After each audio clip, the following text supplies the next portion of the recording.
Welcome to Into the Cypher State, everyone. You are listening to the premier public broadcast of Galactica Network.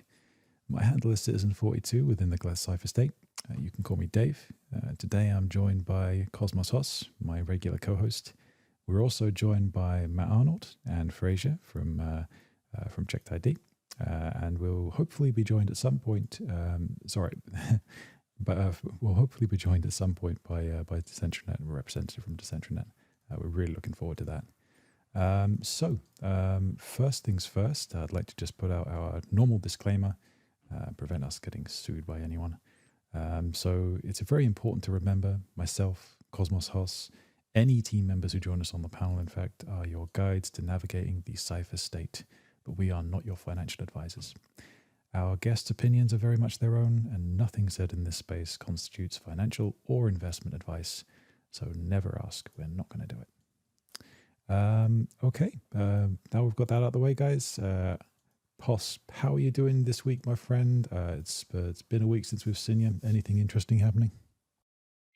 Man, I'm doing really well. And not that I am solely motivated based off of the market conditions, but I would be remiss to say, when people aren't in a better mood, it doesn't put me in a better mood. And with the markets doing a lot better, so to speak, and people being more energetic and enthusiastic, it's always a breath of fresh air, man, because it's been kind of like thinking of a tunnel. I don't know if anyone's ever been in a really long tunnel, and it's like kind of dark, and you can see the light at the very end of the tunnel, and you're excited because most people, they don't know how to drive in tunnels and all that, but it's kind of, you're starting to see the light just a little bit more. Are we there yet? Probably not, but at least there's some sort of energy, and it's just nice. So I'm always doing well.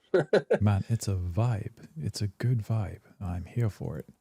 Matt first. Are you feeling the vibe? Matt? Yeah, I am indeed. Just echoing what Hoz just said there. It's been a very long haul, but seeing some very strong signals recently. I've been keeping an eye on it, and I'm starting to feel like there's a bit of a pickup. There's a lot more people. They're starting to get a little bit more active. There's a lot more excitement. There's a lot more buzz. People are getting a lot more involved in projects. They've got a lot more to share. So yes, I'm definitely feeling it as well. Oh, I'm so glad to hear it.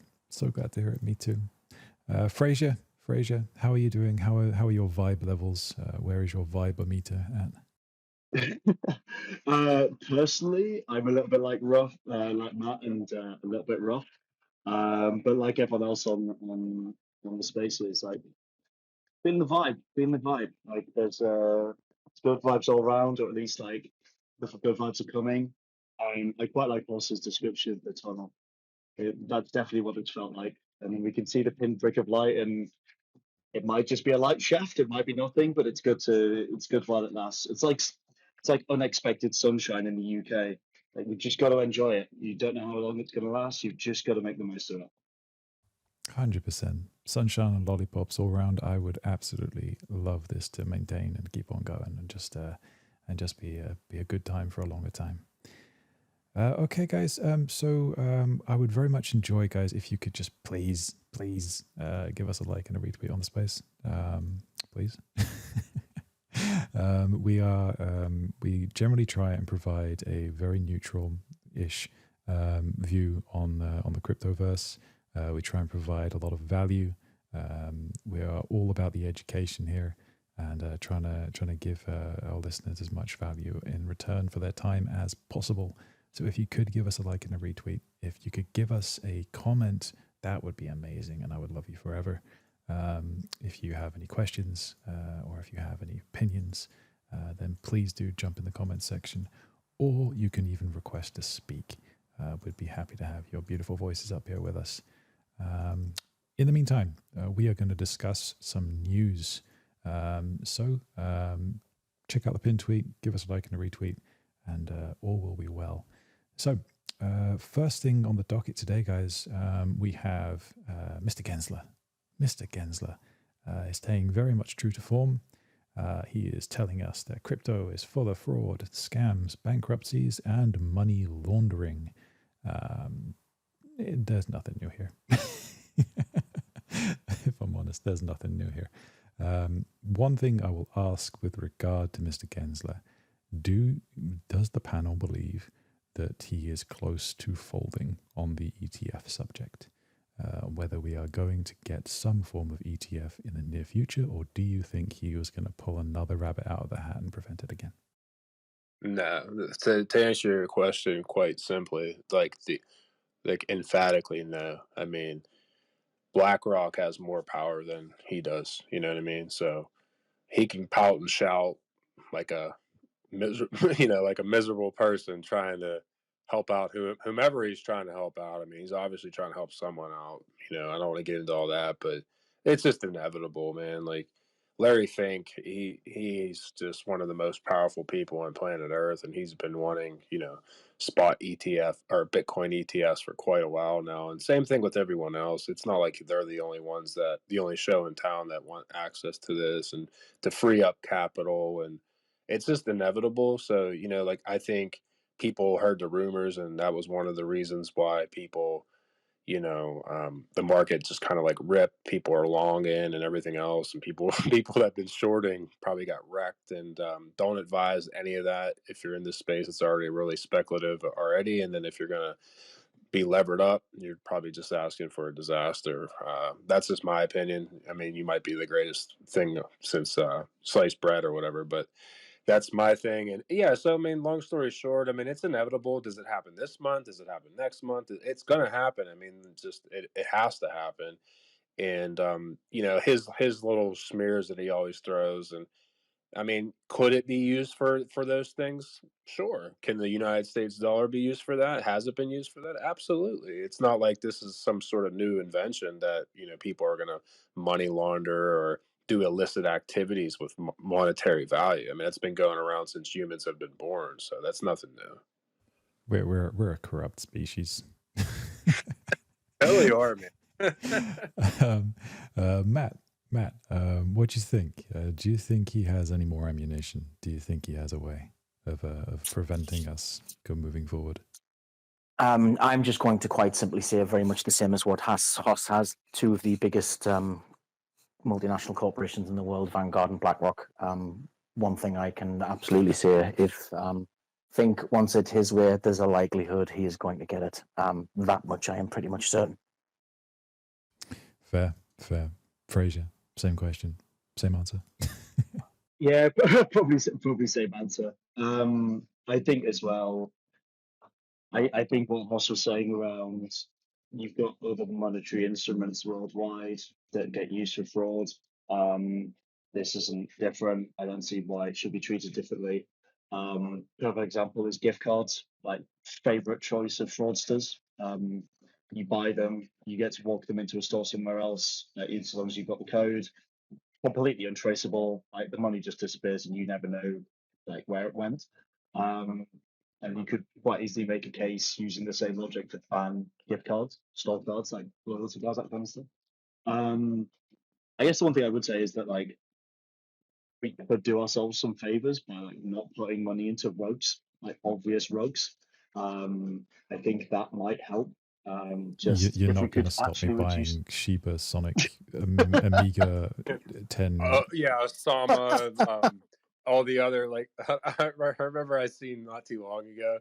I don't know what meme coin it is. They had like 17 names though. I was like, this is intense. Like, Yeah, exactly. But yeah, I can't remember what it was I saw this week, but it was like 1.8 million disappeared. I'm like, oh, come on, guys, this looks so obvious from the outside. How did it get that much cash in? But yeah, that's probably the only other thing I'd add is just like, I don't know. I think I agree with everyone else on the call. I also think we as a community probably do ourselves some favors by getting rid of these people where we can as well. 100%, and that kind of leads into identity and regulation and all those fun things that we love to talk about. But one thing, one thing I would like to just have a quick chat about as well is the ETF itself. For a start, also basically its relationship. Like we've seen, Bitcoin has had a nice little. I would call it a medium pump, right? A tiny little pump, a little pumpy wumpy, whatever you want to call it. It is. Do you think that this is all sold out? Do you think it's all priced in at this point? Do you think an ETF approval at this point would be something that caused money to flow in, more inflows? Or do you think that the actual appetite for exposure to Bitcoin is less than maybe we all hope in the cryptosphere? Maybe we can start with Fraser this time. We'll go the other way. I wonder if it's a sign that there's a high signal that one of these is going to go through, like someone's got early news that one of these is going to get approved. That would be, I mean, as soon as someone knows that this is going to go and it's going to get approved, then the money will just fly in because it's just an absolute no-brainer. You'll bring in an entirely new asset class to a group of people, and it'll also just get lumped into all sorts. Like it will end up in pension funds, like people's retirement funds, like all this kind of stuff, without people even thinking about it. Just to give a quick example, I use Nutmeg in the UK.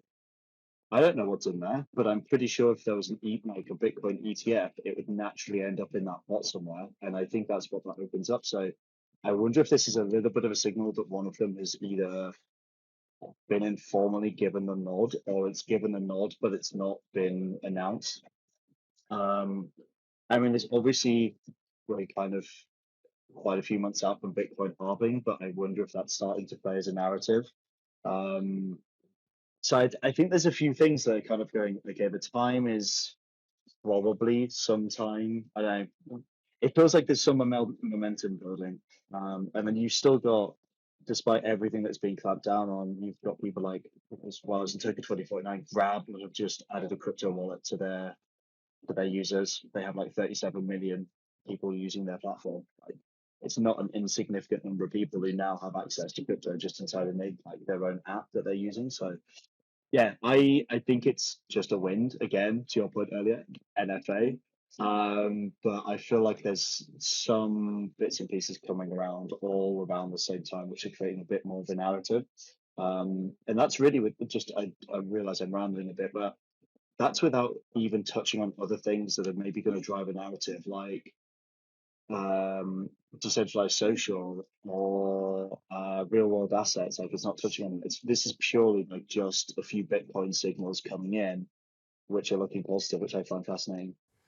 100%. Everyone is so pent up. There's so much pent up demand right now, I feel, especially with the fragility, the current fragility of the financial system, like the legacy financial system. People are looking for a hedge, and I think they're going to find it in our space. Again, with what you were just mentioning there, with the like with the identity, with the regulation, with the more adult evolution of blockchain that's coming up, with our ability to like identify ourselves and do more things that are compliant and play nice with a lot of people while still maintaining our sovereignty and our ethos. I think it's just a whole combination of things that will drive actual adoption. But right now, I think the whole ETF thing is just that spark, just that spark. Hoss, please, man, go on.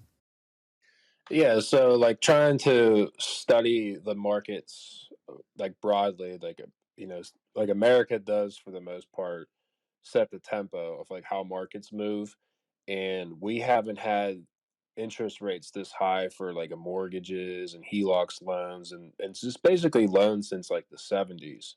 And if you historically look back at the 70s, if any corporation would have put gold on their balance sheets, they would have like done way better than bonds and everything else.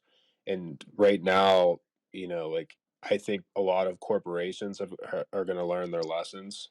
They already learned it kind of the hard way.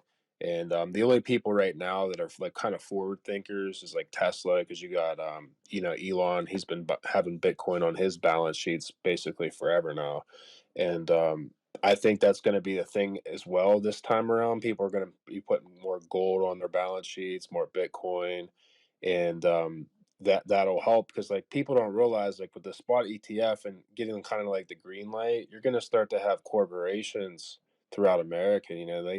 They have a lot of cash on hand, where they may, it might not be a lot, but they may put 0.5% or 1% or 2% of their treasury in Bitcoin, and that substantially adds up real quick, especially once more and more start to do it. It's kind of like a thing, right? It's like, well, you're a shareholder of in an equity. Well, why don't we have, a percent on Bitcoin? Look at Bitcoin's price. It's, we projected. I'm not saying me projecting it, but like conservatively, next bull run, it's going to be, 150K. So like that's great return on our investments. And I think like that all is going to take place, because even if you study the bond markets, like it's almost pretty much pointless right now. And the only reason like the 90s did okay, when there was all this, well, basically over the last couple of decades, why we were able, like governments and everything were able to move money around, is because of China. And China was basically, essentially for the most part, killing themselves to make products for the developed world at a cheap price, right? And now they're more established. They're not, the people there are just kind of fed up with that. They're more of an established, country now. And so like the governments can't move stuff around as much. So now it's like, where's all this money going to be at? And it's my thesis has always been, it's going to go into crypto, it's going to go into AI, it's going to go into technologies, because that's basically the only thing that's growing right now. The energy sector too, maybe, but other than that, like, there's just nowhere for these wealthy people and these, hedge funds, and where all the big money is, to put it anywhere anymore. So like that's why I think this is like a huge green light. And I think we will, not financial advice, but I think we will get more of a kind of like a notification from someone. Like, I think that the debt cycle is, coming, it's going to rear its end here. And then I wouldn't be surprised if you see a bank belly up, and then that's when more cowbell just gets printed out. And then that cowbell is going to go into all those things I was just telling you about. It's going to go into tech, AI, blockchain, Bitcoin, all of that. And then that's just when, I mean, that's my thesis. I could be completely wrong, but I just don't see anywhere else that's growing. Like, there's no other growth sector in the world right now, because there just isn't. Like, energy and tech has always been that, and we're early in tech, so it's like, will all of it make it? No, but like I think there's going to be some substantial money that just flows into this market. So Go on, Fraser, please. yeah, stick my hand up for it's actually a question back to Hoss. So Hoss, after you've now just finished speaking so long, if you could answer my question. So I'm just curious, if you're given you looked at macro markets, and obviously I think I could be wrong, but feel like you're based in the US. Do you think there's also an element of rates have been high for long enough now that people have just adjusted? The spending is maybe coming back in general, so like there's just more general consumer spending.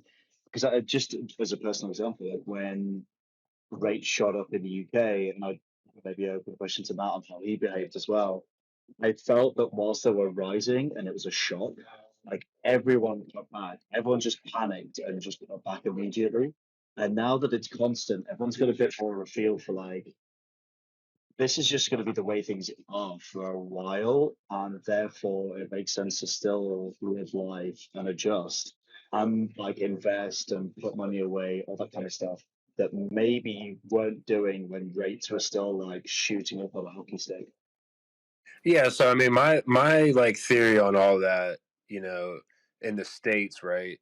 For example, you can go to any major city in America, and there's just vacant skyscrapers everywhere. Because no one's in it because of the virus, and also no one's going to pay that sort of lease to go there. So you have like this commercial real estate has to crash. It just has to crash. Like the amount of money and how much debt too, because everyone uses as for like a HELOCs, right? Like they take out 60%, 70%, 80%, 90%. Some are even almost all the way tapped out. They just take a loan against their asset. And then where do you put that money at, right? Like there's these interest rates are so high. And right now, no one's buying homes and no one's selling homes. Like you might list a home, but it's not going to sell because you would have to be an idiot to be like, say you got a house 10 years ago at like whatever, less than 3% interest rate for like a 30-year mortgage. Why would you sell that, voluntarily sell that, go get a home at 8% for 30 years? It just makes no sense. So like no one's buying, no one's selling. So eventually like you come to a rear where it's just like something has to break. And I do feel like there's going to be more consolidations and more corporatizing of huge banks, and some of these banks are going to get wrecked. And and then sadly you get the people that decide what bank gets bailed out and which one doesn't. Oh, it's too big to fail, so let's let's bail them out. And what do they have to do in return? They have to print more money, lower interest rates. I feel like they're going to lower interest rates because the people that are running it, I am not convinced there's going to be some sort of soft landing. I think it's going to be turmoil because the markets that like it's like dry right now. Like there's nowhere for people to put their liquidity at, and there's not money moving around because of the rate spike. And maybe over in other countries, maybe it's starting to subside because I think you guys. I don't really do too much world economics. I kind of focus on America, and it's not me being like a cavalier. It's just like my experiences are like I don't know, the dollar's everywhere, and it starts and ends with that sort of economy. Will it be like that forever? I don't know, probably not, but it has been since I've been alive, and that's my theory. Is I don't think there's a soft landing. I think there's like the real estate market just absolutely gets destroyed, and it has to retrace. Prices either go down or the rates have to go back down to like zero, and they have to entice people like new homeowners to buy it. And then people, like it just has to, because like I think you would be kind of an idiot right now to go out and buy a home and be like, oh, let me just take on 8% when it's just was like less than 3% a few years ago. And like your thesis, well, is it going to stay that way? It just can't, because like everything's going to get wrecked, and then what are they going to do? Let all these banks just belly up? No, they're probably going to do what they did when Obama was in there in '08. He basically bailed out all the banks, and he bailed out all the another thing too is like these car manufacturers, they don't know what the rates are going to be. They're just changing all the time. So they're not like I was on listening to Elon Musk his Tesla call, and he was talking about like they were going to expand into Mexico and all this, but like since there's just no determination on what the rates are going to be, are they going to go back up? Are they going to keep going up? Are they going to go down? So they're just kind of putting everything on standstill right now. I feel like that's what everyone's doing right now, is just putting everything on hold. So it's going to be challenging. I just think that we're going to see a bank or two bust, and then they're going to have enough of it, and it's election cycle too. So I really don't think that like the Biden, the Biden administration is just going to be like, oh, this is fine. Let's just everyone get wrecked. I feel like he's going to be the typical, like, let's just keep spending money that will just print more and more and dilute everyone out of, what they own and things. And that's my theory. So I Dave, would sounds agree. like we're back in the tunnel. Yeah, well, we'd be back in the tunnel, but they're going to print more money, and then that's going to flow into it's going to flow into the markets, just kind of like how the COVID thing happened. Like if you've seen like the market kind of crashed when COVID first started happening, but they printed money, and then what happened? We were in like the ultimate bull run. So I think it's the same thing. I think it's going to be the same scenario. Just this time it's going to be more about commercial real estate and everything else getting wrecked.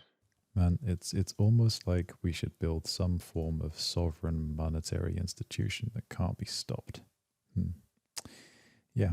Anyway, so Matt, I don't know if you had anything to add on that point before we just quickly move on. Yeah, just following on from what Hoss said, I kind of take the opposite view in the sense that I think a lot of money is going to flood into crypto, but not because I think that the interest rates are going to drop and people are like holding out on cash. I actually think it's heading the other way. I personally think the reason why all of this money will start heading into digital cash, especially with the emergence of CBDCs, is because people are starting to get a little bit concerned. I mean, although the interest rates in the UK have stuck at 5.25%, and then we've just seen an increase of 11.5% on Bitcoin, I think that will retrace, but I do think there's going to be a massive influx, and I think it's a strong signal of the bear market, but I don't think it's because it's an investment opportunity. I think, like what Hoss said, they are going to continually print more money. They will continually bail out the banks. And as a result of that, there's going to be problems, very much in the same way like in the UK, we printed just over 500 billion. And now, 500 billion, 550 billion. And as a result of that, the problems that we're faced with here are massive. There's so many businesses folded. The cost of food, just generally the cost of energy has went absolutely through the roof. And I don't think there's any sign of that soon, of them letting off. Fuel's just flying through the roof. I mean, it has come down a little bit, but I can see it going up again. But I don't think it's because it's a strong signal that people are going to, there's going to be a reduction in interest rates and cash is going to get a little bit easier and the quality of life is going to go up. I think it's going the other way, but that's just my personal opinion. Yeah, I think at the end of the day, I think almost every government on this planet is acting kind of like a teenager just straight out of school who has decided to spend far too much money on a car and got out a massive loan that they have no idea how to handle. It's going to be it's just financial mismanagement at its finest. Again, yeah, sovereign monetary system. Join it, please. Okay, fantastic stuff, guys. Yeah, I think you've all got some very good points on that one, and hopefully our politicians, local and national, will be able to actually get themselves out of this mess before we get it out of them for them. Okay, guys, I just want to do a very quick reset on the space. We've got some new listeners. Welcome. You are listening to Into the Cypher State. This is the premier public broadcast of Galactica Network. You want to learn what we're about, then please check on the pinned tweet or click on the profile, come and join Discord. There's a bunch of ways you can get involved. Best one that you can do just immediately without any effort is to join our Discord and join the Cypher State campaign. Just do a few Zeely quests and you will be able to earn your way to a Galactica Network citizenship. If you want to get really involved and you think that you can provide a lot of value, then just check out the Sentinel program, which is in the pinned tweet. And you might be able to get on board with that, and you'll be able to provide your value in return for even more valuable goodies stuff, yeah, if you would like to please follow the speakers. We've got Matt and Fraser from Checked, and I would love you guys to give them a follow alongside their main profile. They're absolutely amazing guys, and they do great work, and they have amazing takes on the crypto space in general. And also give a follow to Hoss, because he is my brother-in-arms, my co-host, and a good guy. Okay, with that out of the way, I'd love to start on our main topic. The title topic is Social Fi good or bad for Web3? So it's a very interesting thing. It's not really a new paradigm. We've seen Social Fi pop up before. In the form of, I think it was called BitConnect, or no, not BitConnect, what was it called? BitShares, something like that. It was in 2021. Anyway, it was a very similar protocol to what we're seeing today with friend tech and derivative ideas, except the one in 2021 did not require you to sign up in order for you to sell and trade your shares. So people were, front running all over the place. They were buying and selling people who weren't even on the platform. Very interesting thing. It is now dead as a doornail. It was actually alive in some form for, I think, about a year. Someone correct me if I'm wrong on that, but it was actually still running even after its legal issues and a lack of interest. But it survived for a little bit before it went under. So we have that as context from 2021. We now have friend tech, and again, these derivatives. We have Stars Arena. We have there's a Binance chain version, and there is I think there's probably a version on every chain by now. But in any case, it's all just mapping addresses to each other on a financial bonding curve is the main crux of it, I believe. So I'd just like to ask the panel, and indeed, if anyone else would like to pop up at this point and request to speak, you're more than welcome. You will be vetted, of course, but you're welcome to speak. Just use the hands if you can. But for the panel that we have right now, I would love to know your opinions on just SocialFi in general. Do you have any protocols of this type that you've used? Just a general introduction to what you know of SocialFi. Maybe we can start with Matt this time. Where to start? I mean, there's so many different applications of it. Conceptually, me personally, I think it's a great thing. I think the future of crypto, as somebody else put it, was the future of crypto is social collaboration, and in order for that to work well, I personally think it needs some kind of reputation-based quadratic voting, in a way that people can, not only contribute and also put in, be able to vote on, whether it's changes on the network, on the protocol, whatever that might be from a governance perspective. People who contribute should also have a way to be able to get rewarded, whether it's through microtransactions, whether it's through roles. I think there's a massive use case and a massive gap for SocialFi. That's my personal opinion. I'm all for it. Fair enough. Okay, we're for it as a concept. Fraser, what do you think, man? I'm really in two minds. I think,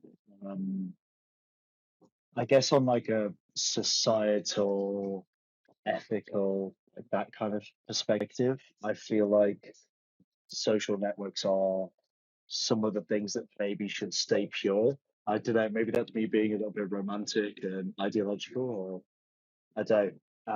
But I feel like they should be like not shaped by incentives. They should be shaped by like genuine, I think, interests. I think to give probably a cleaner example of that, I think if you look at how people's behavior has been shaped on things like Instagram, Facebook, like any social network, a lot of that is driven by making money for someone somewhere.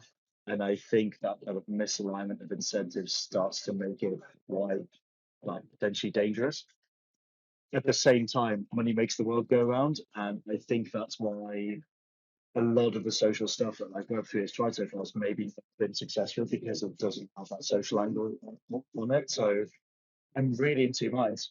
On one side, I want like the social network to be ideologically pure, like safe, neutral, not like affected by incentives. On the other hand, I don't know how you have a successful one that doesn't have that. And I think that's going to be the fascinating part. How do you achieve the second without like having this dystopian world that we currently have at the moment? That's the crux of it, isn't it? It really is. For anyone, just for a little extra context, and I'm going to get Hoss's opinion on this. For anyone who's not quite aware, so for instance, if you jump on Frentech, for anyone who hasn't done it before, you sign up with your Twitter account, and then you are basically given the option. You get a chat, so you control your own chat. You speak in that chat, and you are the only person in that chat to begin with. And you buy one or more of your own shares. So you own a little piece of yourself. After that, you can, you provide, ostensibly, you provide some form of value in the chat. Value enough, hopefully, that people will want to buy your shares and gain access to your chat. These shares are on a very steep, I would say, financial bonding curve. So every single time someone buys you, then the price goes up, and the next person has to pay more. Next person has to pay more. Same thing we see in a lot of these things. And then you also have to pay a tax. I believe you have to pay a tax on both sides. So you have to pay a tax when you buy a share, and you have to pay a tax when you sell. And I think that's 10% currently on Frentech. I don't know about the other derivatives, but on Frentech, I believe it's about 10%. That's 5% to the team. Sorry, I think 5% to the protocol and 5% to the team. 5% to the creator, 5% to the person who owns the chat, and 5% to the team. So you've got fee structure, you've got a bonding curve, And then the other incentive, I believe, is this is a somewhat perhaps nebulous prospect of a future airdrop, where people are farming points through their activity on these protocols. So yeah, that's the general functioning of it. Just for anyone who in the audience who isn't quite aware, I'm sure a lot of you already are. And if you have an opinion on SocialFi, please request to speak or add your opinions in the comments. Hoss, what do you think? What do you think of SocialFi, just as a concept, as a thing? So I was a little late to the SocialFi activity, but whenever Stars Arena launched, which is essentially based on AVAX, I'm technically still on there, and essentially it's the same kind of construct as Friends is. I don't think there's as much tax on it, and as the like me, for example, if people buy, I forget they call it tickets, if they bought my ticket and they trade it, like I actually earn from people just like the fees, like the trading fees. So you get as like the creator, you get you make essentially I make AVAX by doing nothing. I tweet and all that on there. I really don't do too much anymore on there because I find it to be very very degenerateness. Like it's a good time though. Don't get me wrong. It's a lot more like kind of shit posting and stuff. And I mean, there is some people that may put good quality content out there, but it's more just like complete shit posting. To be honest with you, not that that's not a bad thing or a good thing. Personally, I want to spend my time learning stuff, not shit posting. But yeah, I mean, in order for there to be like an unbiased kind of like platform, like I guess you need things like this. Now, the only problem with them is most people use mobile, and it's kind of a pain in the ass because Apple's not going to, for anyone that has Apple, they're not going to sign off on it. Just they want their fees. They're basically like the mafia. So you're not going to ever just get easy access and have an app on your phone like you do for X and other applications. But I think more so what I kind of like about that kind of movement is for actual video, like people that are building. I think there's Omniflix and Cosmos that's building kind of like it's kind of like a YouTube competitor, except for it's not biased as far as I know. Like you could actually like voice your opinion without getting banned. Like kind of Twitter or YouTube is very centric. Unless you're like too big to fail, and they're not going to get rid of you, like a Joe Rogan, so to speak. They're not going to get rid of him. Although it irks the shit out of the people that some little pimply teenager that has to listen to something that they might not agree with. They want to ban them, but um, that's scary though when someone has like a different point of view than what you just either were born into or you're just brainwashed into or whatever the case is,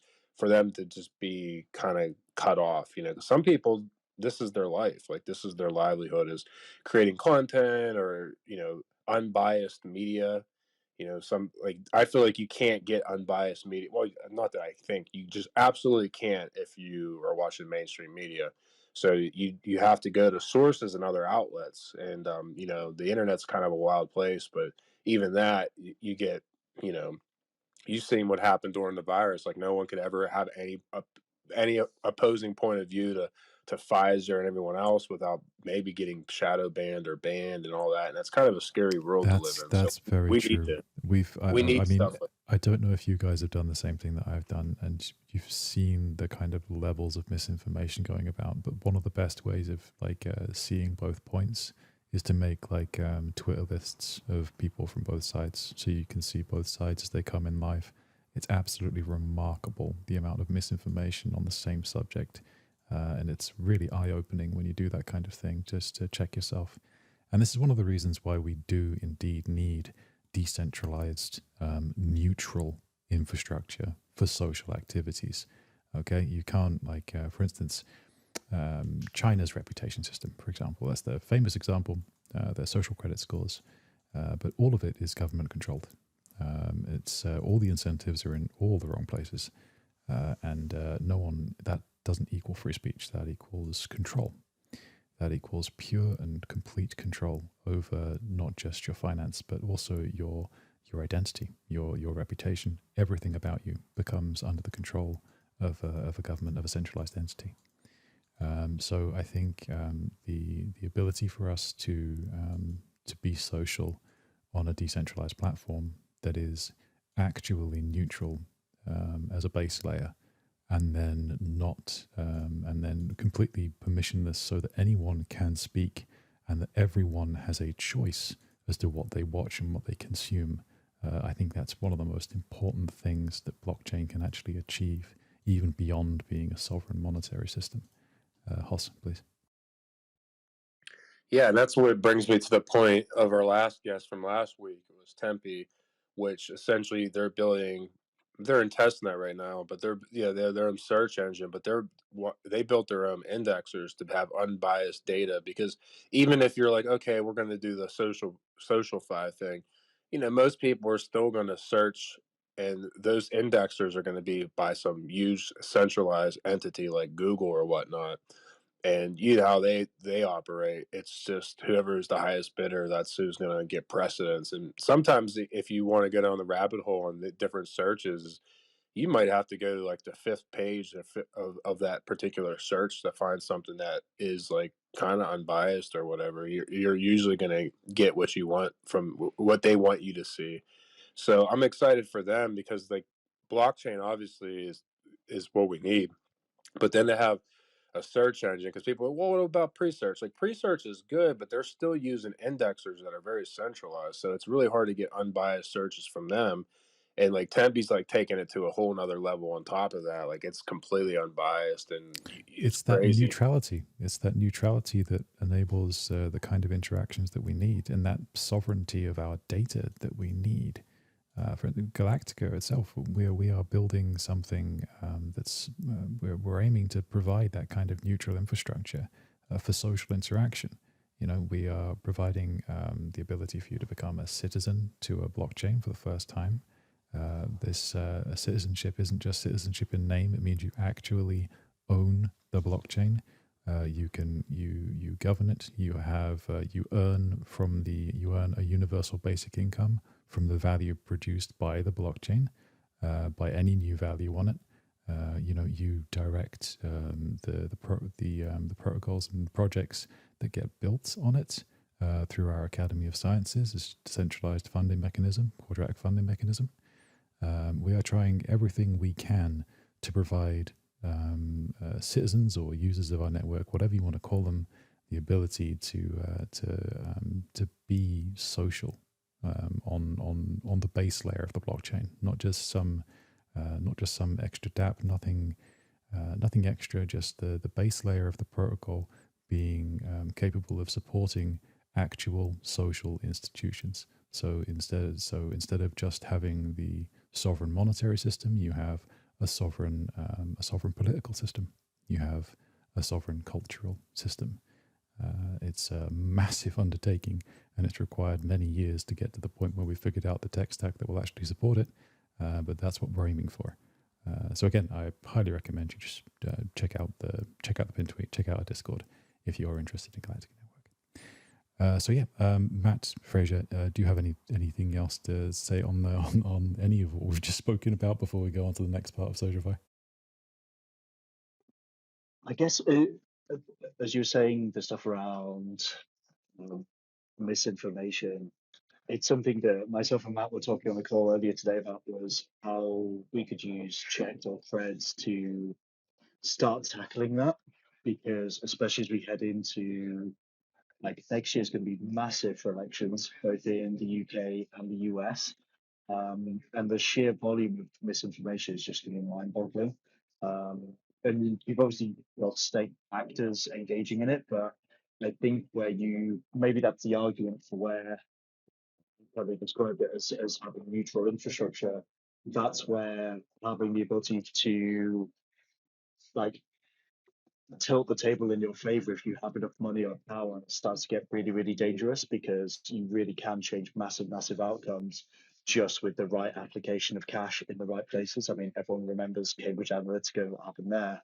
So it was just something myself and Matt were talking about earlier today, was, okay, there's going to be this massive influx of misinformation. It's going to get worse with AI, especially generative AI. like how is that all going to get tackled out so that you can understand, you can evaluate sources, and do that properly? Because yeah, it's an absolute minefield at the moment, and I know Matt's quite passionate about this as well. Yeah, I am indeed. AI and identity for me, especially with scams and attestation, like it's going to be a massive hot topic. And Anka mentioned on our call earlier this morning, we were talking about the Adobe Content Authenticity initiative, whereby creators can prove that they have ownership of their content, whether it be written media, whether it's music, or it doesn't matter. You can prove that. And one of the big things I'm seeing right now is going to be the credentialized workforce. I was explaining it to a colleague in the office today, in the sense that we've got so many AI agents that are starting to spring up now, and they are able to spring up themselves other AI agents to do subtasks, subdelegate tasks. And one of the challenges is that we could be speaking to customer service and speaking to AI voiceover, or whether it's an AI agent that's handling emails or ticketing systems, or even changing settings on your cloud computer tenant. It doesn't matter. But if you receive contact from one of these agents, it can sometimes be very difficult to work out if that agent is legitimate. And one of the things that I think is going to be really important for AI is the attestation, is having to credentialize these agents, so that it's not just a human attestation. It's more so proving that the agent that is contacting me is acting in the genuine interests of the business that I have a service contract with. And I think that's going to be a big thing in future. I couldn't agree more. I couldn't agree more with any of that. I think this is where the some of the major differences come into play. One thing we haven't really mentioned. So we have SocialFi, which is this, which is social DeFi. It's social and finance together. We also have a concept which was floated by Vitalik Buterin and various others, called decentralized society, or DSOC. So this is the social element of our interactions. So this is oh my goodness, there's so much to unpack. But really, the what you can say is SocialFi. It's a place for pseudonymous. So it's not even pseudonymous, even because it's linked to your Twitter account. So it's a place for people to buy and sell each other's value. I guess it's probably a good way of putting it, in the form of shares. Now, there are probably various arguments for it being a good system in one way or another. But I would say that I think the value of the financial part of this SocialFi paradigm is more valuable than the social part. I think the social part is taking too much of a backseat. There's not much of the value in the chat providing much of the movement. I think most of the movement here is speculative in nature, and it's all about the financial gain. Whether it's the bonding curve, whether it's the fees that are generated that go to the creator, whether it's the other half of that, the other half of those fees that go to the protocol creators, which is 5%, is massive on the amount of volume that these guys have driven. All the incentives are very much, I think, in the wrong place when there's such a large financial component to social interaction. So that's what the solve that like Matt and Fraser have been talking about. We need to have this ability to represent ourselves, and especially again in regard to AI. I know it's not really it's more of a tangential topic, but with AI, I think the ability to actually prove yourself as human on a blockchain is massively important, especially in the next year to 2 years. The ability to prove yourself and be a verifiable human while not giving up your rights is going to be the highest value in the blockchain space. So, for example, in our model in Galactica network, we're intending for both human and artificial identities to be able to coexist, and they can only coexist in a space where they are identifiable as such. So obviously an artificial identity, even now, even the generative models, these first generation, well, not first generation, but these generative models, they can fool most people. When you're just interacting with them via text, you can fool most people with a generative AI. You can, at least for a good period of time, you can try and convince someone that you're a human or that they're a human. With the advent of quantum computing and quantum state powered artificial identities, you're not going to be able to tell the difference. In fact, they will probably be far more intelligent and far more expressive even than you. So I think the true value of blockchain being developed in parallel with artificial intelligence is that blockchain is the greatest tool we have for proving the veracity of anything, and that includes your human identity. So humans can still identify themselves, still prove their value by being differentiated from artificial intelligence and not just subsumed by them. Sorry, Matt, you've been off mic for a bit. I was on a bit of a rant there. No, that's okay. That's fine. I just wanted to follow on from what Fraser said. You just mentioned, does anybody else have anything to add before you move on to the next topic? And that was it. Actually, other than basically when you mentioned about SocialFi earlier, as long as it doesn't contribute to the degenerative side, which is a massive problem. I wasn't clear on that, which was absolutely correct by Hoss to point that out. Other than that, no, I'm happy to move on. Cool. Perfect. In that case, guys, just do a very, very quick reset. Please, if you're enjoying the space, if you are enjoying the conversation, please, first off, you're more than welcome to request to speak, come up and join us, give your opinions. If not, then please, you can put them in the comments. And regardless of whether you do either of those two things, please give us a retweet and a like on the space. We always do our best to provide some kind of value to you as a listener. Try and educate, try and do something that helps you understand something, or just get some kind of value from what's going on up here. So we'd really appreciate the like and the retweet to get some boost in the algorithm, get some more people to watch it. And it really helps with getting people on the recording as well, which is actually where a large chunk of the people are coming to listen to us nowadays is on the recording, which is really nice to see. So I guess the next kind of topic within like the SocialFi paradigm is privacy. Like we have, we know of our identities. We know that we link our identities to these SocialFi accounts. Where generally speaking, the way that these things work, you go through your Twitter account. I think most of them go through Twitter. I'm sure some of them go through some other social platforms. But from the very start, you've been able to, the second that someone links a Twitter account to a blockchain address, especially like I think initially on FriendTech, I think the day after that it launched, the entirety of someone was just making spreadsheets with every single address with links to every single Twitter account.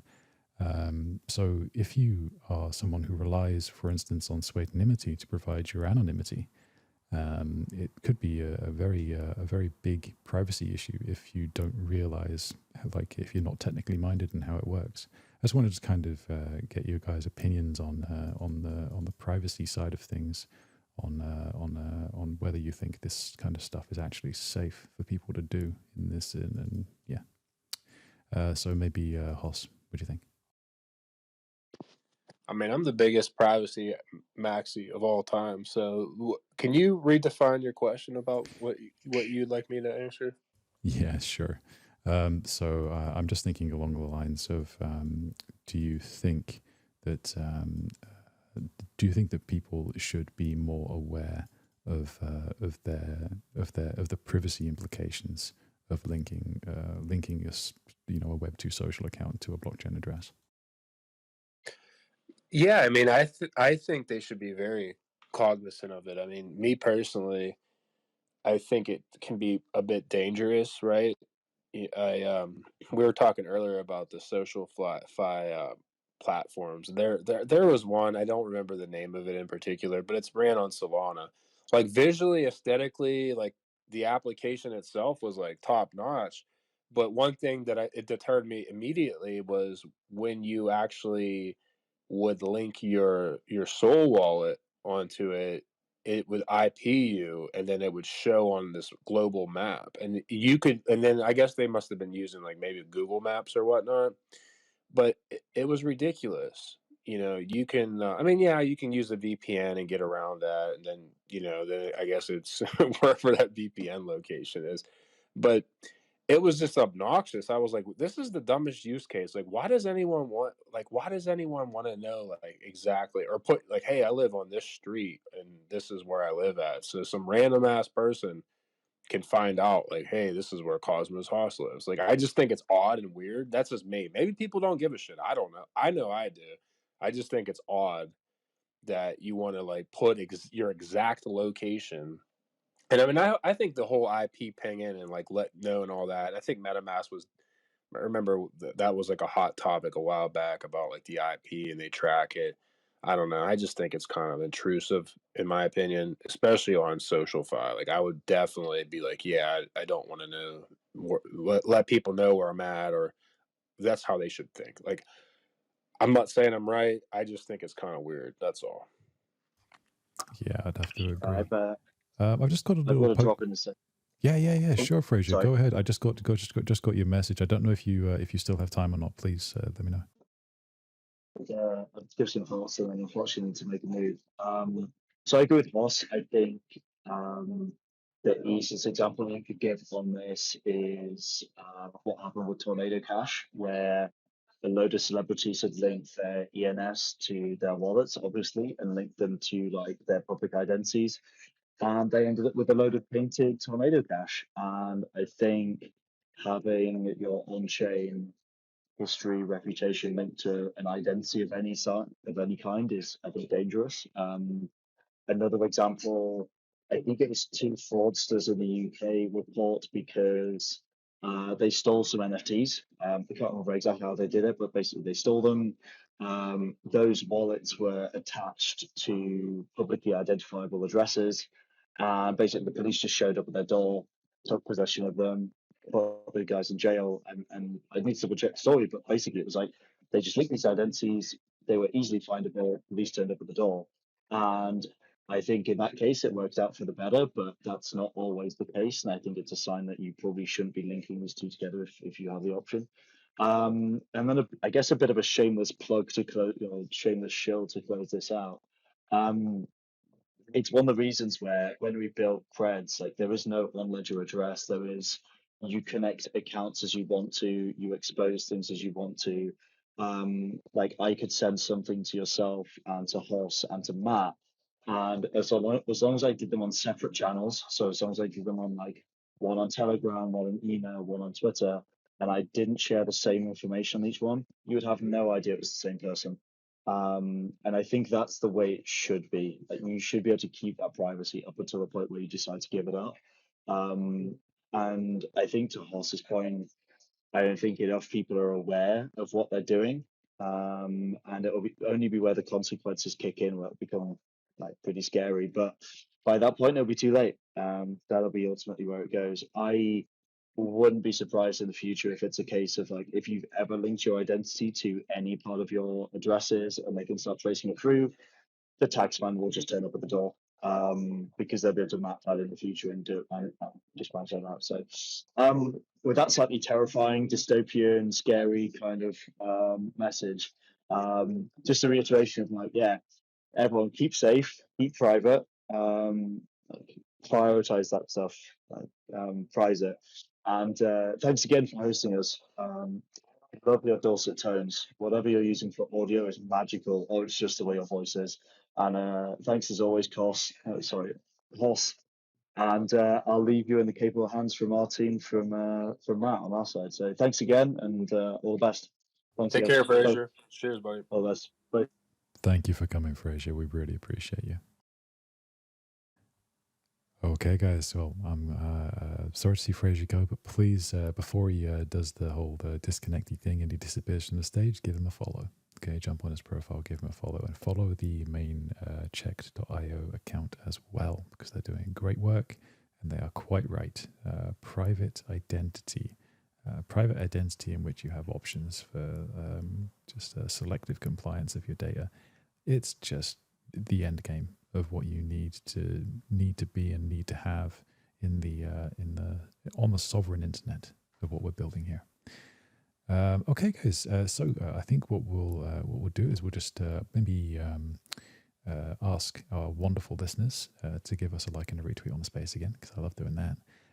But mainly, I will just want to ask one more question. It's on the lines of reputation. So I think the main part of SocialFi that I find questionable is that they, in all of these protocols, with the social and the financial, as opposed to DSOC, which is decentralized society. In SocialFi, reputation is conflated with conflated with money. So you don't have reputation as like data points of everything you've done in the past. It's not like an actual reputation. It's just whoever has the greater money and greater clout essentially has that replacement for reputation.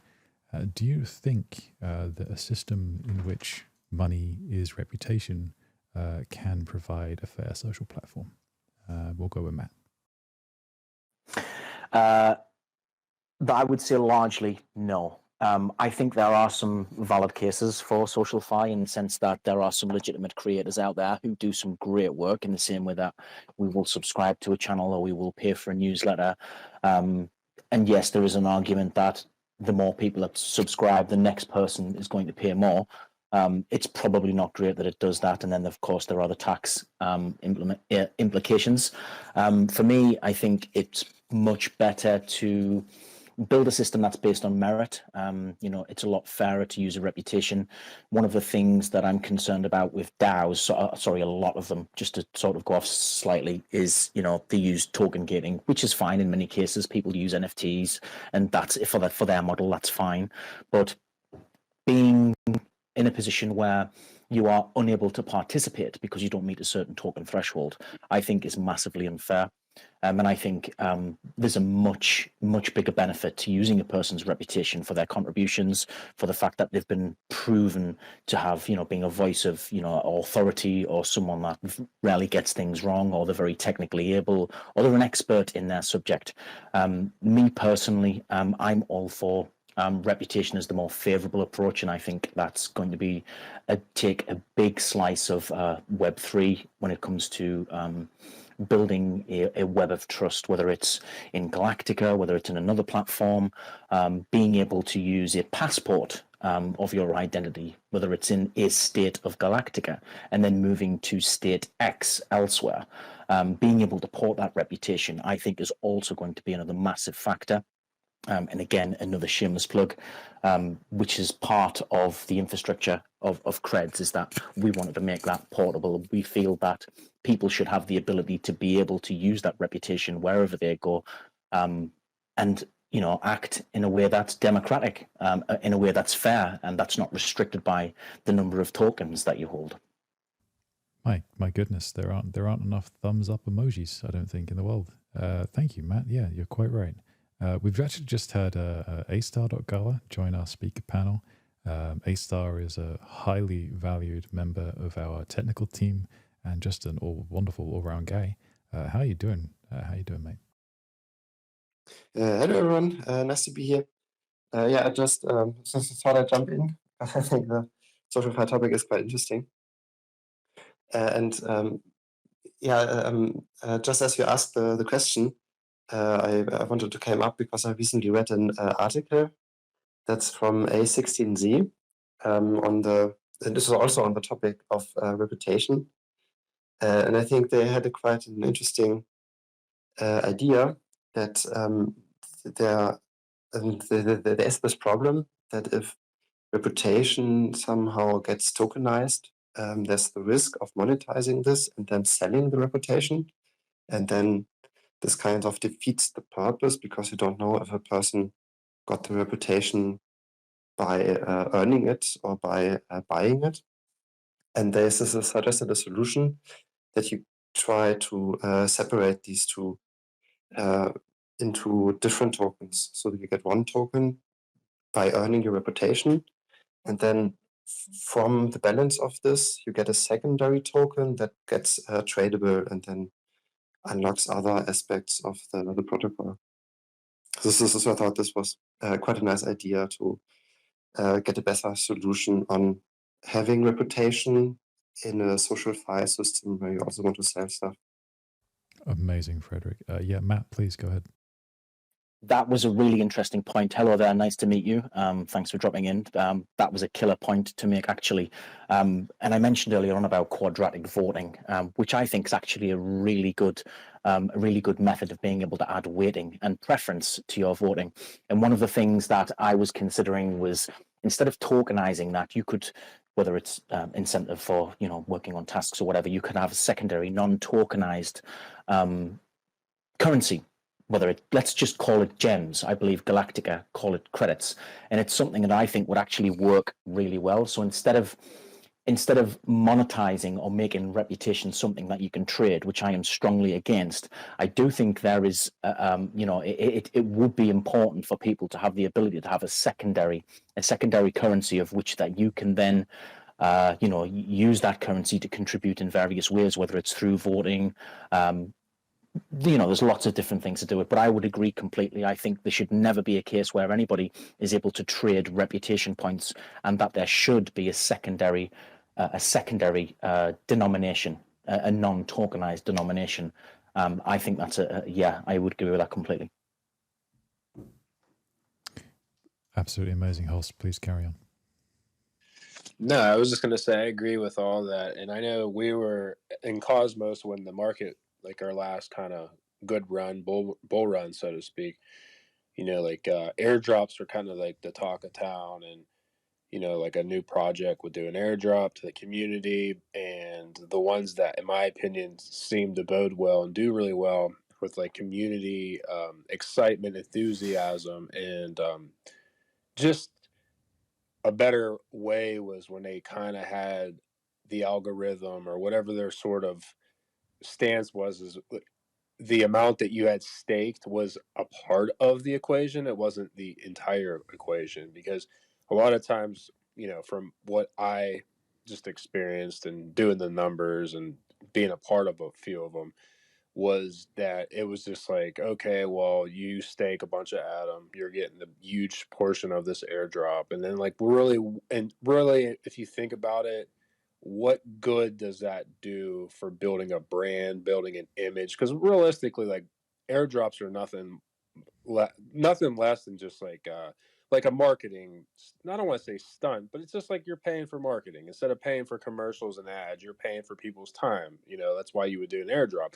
Get people to come over, maybe you have some tasks for them to do and check out the platform. And that's completely has good merit. And I mean, I am an advocate of it, maybe not as necessarily as much as it was, but there were teams that had like well caps, or they did, kind of, if you voted on XYZ proposal, you got more points. And a lot of it was just kind of I don't know what to say the word, but it wasn't announced ahead of time. Some people did do announcements ahead of time, and then it kind of just like people just game it. But no, I think that would be the same way in this space. Is like we would be no better than any other traditional memes if we just based everything off of, how much skin you had in the game. Like that should be a part of it. Don't get me wrong. Like I'm not advocating for someone that has $10 in their name to get way more of a incentive than someone that's putting, hundreds of thousands of dollars in. But that shouldn't be the end all. It should just be a part of like the overall equation on how you find like a good solution. And that's what's great about this space, is nothing's ever going to be perfect, but at least now with blockchain and numbers, like we can kind of figure out better solutions than, oh, well, this person's already loaded, let's just keep, enriching them already, like how it is in a traditional world. That's why I got in this space in the first place. My background's in accounting and finance, and the old system's broke. Like the legendary system has been broke for thousands of years, and crypto's kind of just trying to speed run that and make it a more fair playing ground. And I think what Galactica's doing and other people in this space to try to make it more about your engagement, what you're doing, like how much time and effort you're putting into this space. And I mean, it would have been kind of cool to have that when I first started, because I was spending thousands of hours of just like nonstop free work, and just because I had the time and effort to do it. And it would be like, oh well, this guy's a good character, and maybe I get some sort of incentives from the overall Cosmos thing, because I've been just like helping for years now. And not that that's what my intention was, but like for someone similar in the future, it's like, oh man, you're on this Discord, that Telegram, you're volunteering, you host spaces, you go to events, you represent, like you create content, like you're just like basically a team player, so to speak. So you get some sort of value from that, as opposed to, well, you're just a wealthy individual, here's more tokens because you're staking, this token and that token. So that's kind of my rant and my vibe about it. You're right, Hoss. You're right. I mean, does the person who spends, the guy you mentioned, the guy who spent $10, maybe that guy didn't spend as much as the guy who spent $1,000 or $100, whatever it is extra. But maybe that guy who only put in $10 put in like $5,000 worth of social effort. It's one of those things, and bought even more than that to the protocol as a result. It's an unfair transaction at its base, and it's very important that we try and remedy that. That's definitely, as you've already mentioned, something that we are trying desperately to build into the protocol at the base level. This ability to identify yourself, transact based on reputation rather than finance, and allow you to take part in things in a much fairer way, in a very composable way as well. You can design your own reputation metrics. You can base your reputation on anything you want, and you can design DAOs around that. You can design interactions around that. It doesn't matter, but it's a very customizable system. We just had Triggs join us on the stage. How are you doing today, Triggs? Yeah, good. I've been really enjoying listening to everybody talking. It's great to hear people, bringing these topics up, because I feel like it's some of the most interesting things about blockchain when dealing with, how do you create ownership of data, and blockchain has those answers. So, I think these are the conversations that are going to really drive that. I love the focus on the reputation and the composability of that reputation, and being able to take that with you. Everybody has been bringing up that topic in various ways, and that's why I think it's so important to have like a medium of communication around reputation that has like recognition, because it's a decentralized system, so we can't rely on some centralized agency to tell us what reputation has value and what reputation doesn't. So we have to devise this system of, like, the term that I've heard before is the web of trust, right? Where we have this web of trust around these attestations that are made on chain about what people do. Being a part of the Cosmos ecosystem, especially during like downtimes when the market's going down, a lot of times you hear people starting to complain about, like, well, what are these people actually contributing that are getting these grants or getting this funding? Like, what have they actually contributed to the ecosystem? And maybe they weren't. Some people haven't been around long enough to remember what everybody's done. It's hard to keep track, right? But if we have this on-chain system of reputation that has this composableness, but also is a part of this web of trust, all of a sudden those questions all get immediately answered, and the contributions that everyone's made over the years that a lot of times just get lost because they're just one person who's just dedicating their time, and it's happening in some random Telegram chat, like Haas was saying, or they're just a support player who isn't a part of some centralized group that carries that value of trust, right? Like if you are a part of the Interchain Foundation, like there's people trust that. They know what that is because it's some kind of like federated reputation system around, and that's how we have been trained to establish what reputation has value. And so if we want to build a decentralized system that doesn't rely on these federated reputation providers, then we need tools like Creds is one that I'm a community member of the Creds product, and I really like the direction that they're going, because I think it's like one of the building blocks is the primitive that we need to be able to build this reputation credential system that carries with it a decentralized web of trust.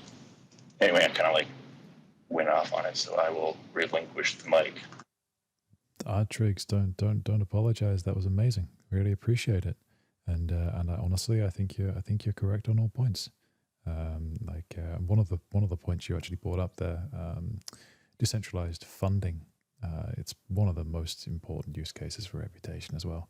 In fact, anything that has a governance component, I think, one of the first things that we designed when we were thinking about Galactica Network was what we're calling the Academy of Sciences, which is exactly that. It's a decentralized funding mechanism for public goods, and through that mechanism, through the projects that get funded through that mechanism, based on people's merit, people's reputation, who get these projects funded and through the system, the value produced by those projects. So obviously the project gets funded, so they get their end, but also a portion of that of the value that they produce over time goes back into the universal basic income pool for everyone, for all citizens of Galactica Network, of everyone everyone who contributes to the network gets a piece of that pie. So the people who own the blockchain, the citizens, they are constantly gaining value from the blockchain in a meritocratic manner, and their reputation determines their access to their universal basic income, how much they get. It's all based on what you do, and that's what a social system should be, is your effort leading to reward rather than your existing or legacy wealth leading to reward. So yeah, there was wonderful points, Tricks, very well made. In fact, Frederick, I don't know if you have any points on that, because I know that's a very hot topic for you. Yeah, I also completely agree, and I think it's a really great use case to use the reputation system on the distribution of treasury funds to ecosystem funding, because I was also thinking about the same problem a couple times, that there are in other projects so many funding rounds, but you don't know how people in the past actually used these funds, because you don't have that great of an overview. And I think a reputation system could be quite nice there to automate this task and to improve on the system as a whole. Wonderfully put. Okay, guys. So I think I'm just going to throw out one more question out there before we start wrapping up. I think, would you guys prefer to invest in a social fi participant, so maybe an influencer or something like that, or would you probably go for a meme coin? What would be your preference, Hoss? Meme coin. No, I'm just kidding. No, I give back to people that put their time and effort into the space. I mean, I've been known to like randomly just see someone in this, especially if it's in my community. Like I just see that individual around all the time. I haven't done it recently, but I have just said, hey, like, send me over one of your addresses, and maybe I throw them $10, $20, because I'm just like appreciative of all their efforts and time. And because the space, especially, it gets boring, especially during a bear market. If that's all you're doing is like creating content and engagement and just like, educating and things like that, because it's human nature. People, when the going gets tough, we're just like our DNA. Not everyone, the people that usually succeed and the people that I try to educate and teach and preach to, I hope they don't have that mentality, because life's not easy. It's always going to throw you curveballs. It'd be so nice to just like buy something and it just never goes down, right? But human psychology is like, well, we're just going to wait till Bitcoin goes to the all-time high again, and that's going to be the first time we ever buy Bitcoin.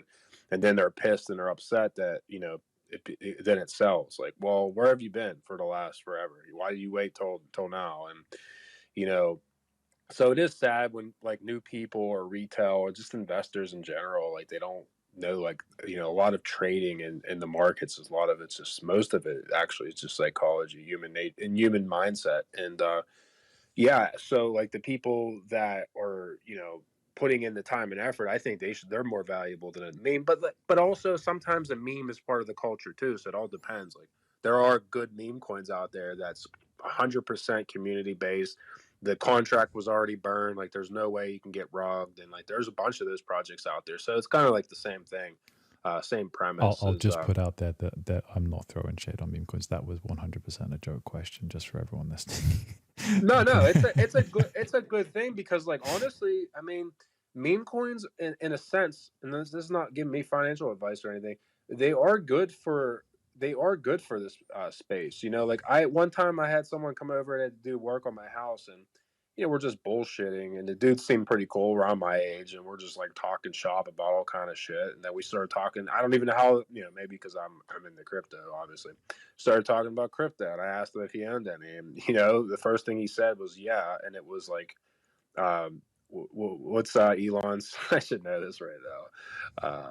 What's Elon's favorite? Doge. He's like, yeah, I own Doge. Yeah, Doge, yeah. Yeah, it's like I own Doge, and I'm just thinking to myself, hey man, whatever's gonna get you into the space, right? Like I talk to all kind of newbies, especially around my age. Like, hey, you own any crypto? And it's usually it'll be a meme coin, and it's because I think it's the ultimate sign of like freedom. It's the ultimate sign of like, don't tell me what I can and can't do with my own hard earned money. And like I always think of money as time, so it's like you're telling me what I can and can't do with my time on planet Earth.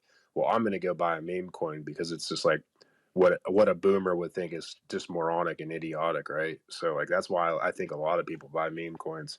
But no, like yeah, that'd be my thing, is just investing back into people that are adding value into the space, because it really does take a whole village, so to speak, for this space to move forward. You can build all the coolest shit ever, but if no one knows about it, no one's using it, no one's promoting it, talking about it, then no one else is going to find out about it. So I think meme coins may well be the purest form of social interaction on blockchain right now.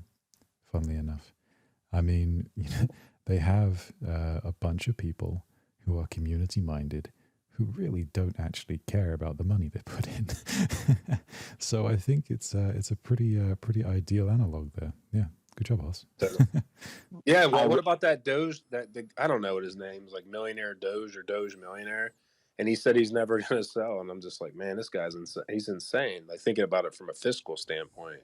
You know, he got in like when it first started and had so much money, and then he's seen it like ride all the way down. And yeah, I mean, I totally agree with it. I'm the same way with NFTs. Like I don't trade NFTs. Like, have I sold a couple NFTs in my time? Yeah, but it's usually I just, you know, sell it to someone in the community. Like, hey man, like I bought it for this much and it's worth this much. Like, you know, I'll give it to you at a way lower rate than what it's going on or something. But like, I don't trade NFTs. I buy NFTs. I think they're, from a financial standpoint, they're not an investment. I just preach that all the time, but I also don't look at it as an investment. I look at it as a more of a community thing, more of a social club, more of a like you're in the club and you get to bullshit and talk. It's like a membership fee. That's how I look at it. And so I'm the kind of the same way with NFTs. Like I'm not buying NFTs to make money. I'm buying NFTs to maybe get a part of a community, like a you know, exclusive community where I can learn things, or you know, like maybe a team's building a project, or you know, new software, or maybe it's a real life company. Like I'm in one, it's called Bones by Jarritos, which is the Mexican soda drink, and it's a really cool group. Like got to meet all kind of cool people, learn a bunch of shit, and like I get into NFTs from that standpoint, not to buy and sell them or whatever. And that's a fair use case. Yeah, Matt, please go on. I was just going to say, I was thinking about the whole thing purely from a community perspective. Me personally, I would never buy a meme coin. However, one of the beauty of Web3 is that you have the freedom to put your money anywhere you want, regardless. And one of the great things about that is that you build a community, even if it's just for a piss take, even if people are just messing around. The connections that you make from there can, you know, they can move on to better things. You start making friendships, you reach out into other projects, and from that you start building a community that realizes value elsewhere.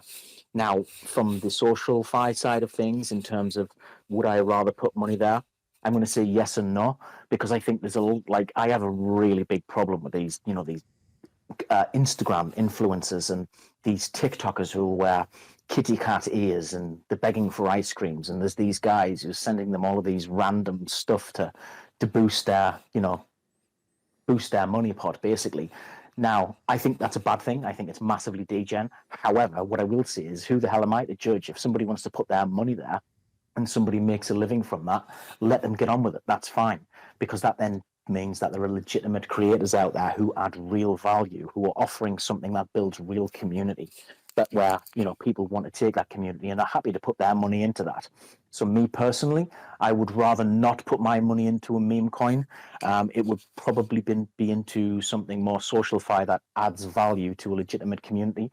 However, again, as the Toss also said, that meme coins are great because they have a good foundation for getting people to connect, have fun, but also build a community of themselves that can extend into whatever else that transpires. Very fair points, man. Very fair. And yeah, it's difficult to judge where value lies. It's people find value in different places, and it's a wonderful thing, to be honest. One thing I will ask Matt, maybe, are you as excited as me about the prospect of the next bear market after the euphoria of the bull, after we've managed to build out our protocols the way that we hope we build them out? Are you excited about the next bear market in which we're not doing nothing, but we are in fact, well, not us, we're building, obviously, but our users are in fact still building themselves. They're still growing their reputation. They're still going on the self-growth path with their social contributions in our protocols, without having to say, there's nothing financial going on. But we can still do the social thing. Are you as excited as me about the next bear market? I'm very positive. Yes, I think bear markets are a great opportunity for people to show their strength. It's not just about people that are just in for the quick buck who will then sell their tokens. It's about people who are in for the long haul, people who see value, people that want to contribute, people that see long-term investments, or I don't like that word, not financial advice, by the way. People who see a long-term benefit, whether it's through reputation, whether it's through financial gain, it doesn't matter. When you see projects that are actually building and sustaining themselves through bear markets, it really should send strong signals that people who are serious. And for me personally, I look at tech projects that have sustained themselves through bear markets, and I've got a few myself that I keep an eye on. For me, that sends a strong signal to me that I'm actually in the right place and that I'm in a good community and I'm happy to provide value there. And it's in many respects in my own community. I've got a lot of great guys who, they've been with us from the bear market the whole time. And we've continued to build, we've continued to deliver, we've continued to push out updates, and we're making significant progress. And one of the things that I see with community members like that is that they are happy to be there. They are still happy to contribute. They're not bothered about watching charts. All they're concerned about is that we want to see success long term. And the bear market really enables projects to thrive and allows communities to thrive because they all stick together like a band of brothers. So in short, absolutely. Yes, sir. Yes, sir. Okay, well, that was absolutely amazing. I would like to just offer you guys the opportunity who are on the speaker panel to give a final parting thought for the listeners before we start wrapping up. So maybe Hoss, do you want to start first? Yeah, man, as always, I just am appreciative of everyone, all the speakers that come by, talk shop, and keep the spirits high, and all the ones out there learning, growing, doing their thing in this time is, I firmly do believe that over the next couple of years, the people that, have a little bit of financial wherewithal and have a little bit of time and effort or have put in, numbers are all the same to me, whether you're whatever you put into the space, whatever you can afford or whatever you're doing.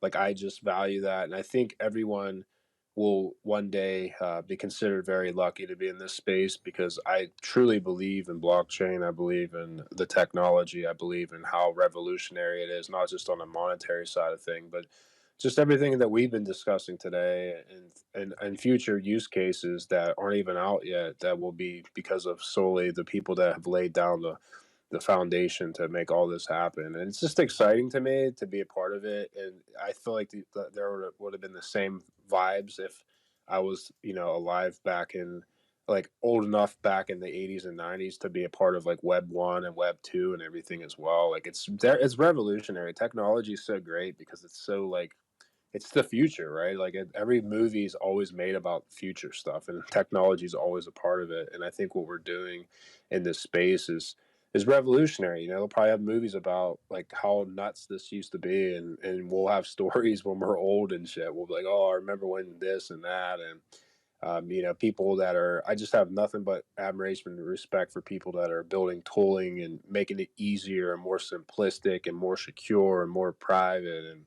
all of it's happening. I think we have the brightest minds on planet Earth right now, and there's so many of them that are just like devoting their time, men and women, into this space to just make, I think, humanity a better place. So I shout out everyone for that. And that's it, man. That's my go. That's my spiel. Amen, brother. Shout out to you for being a good human being, Hoss. Triggs, do you have any final thoughts, my friend? Yeah, as it was closing up, I was just thinking about like the importance of remembering that the reason why we're here is to experiment with these new things. I mean, I couldn't agree more with everything that Haas said. And I think as leaders in this space, because I mean, anybody who's still speaking in a Twitter space during this market, they're pretty much a leader in this space, in my opinion. Everybody else has left. So as leaders in this space, it's so important for us to keep that experimental mindset of we're trying things. And when those things fail, the important thing isn't how much money did everyone lose in that failure, but what did we learn so that we don't have to repeat it again the next time. And so every bear market, every pump and dump, every failed experiment, we have to go back to those like foundational principles and realize what didn't work and change that and stop repeating the same mistake over and over again. And as we do that as leaders in this space, and as we focus on reputation, which everyone here is doing, like I think this is the key component that's going to build the trust that enables us to take that next step in this industry. And so just huge encouragement for everybody here who's still working on solving that problem, getting the reputation component right, so we have that solid foundation that we don't have to keep repeating these same mistakes over again. Absolutely incredible, Triggs, and I really appreciate you coming up and speaking. If you haven't already, please check out the Sentinel program. It's pinned at the top. I think you'd be highly suitable for that kind of thing. Just a word to the wise. Okay, Frederick, any last words, my friend, before we disappear? Thank you very much for the great space. I really enjoyed listening. One more thing I wanted to mention is because I think your question was really interesting.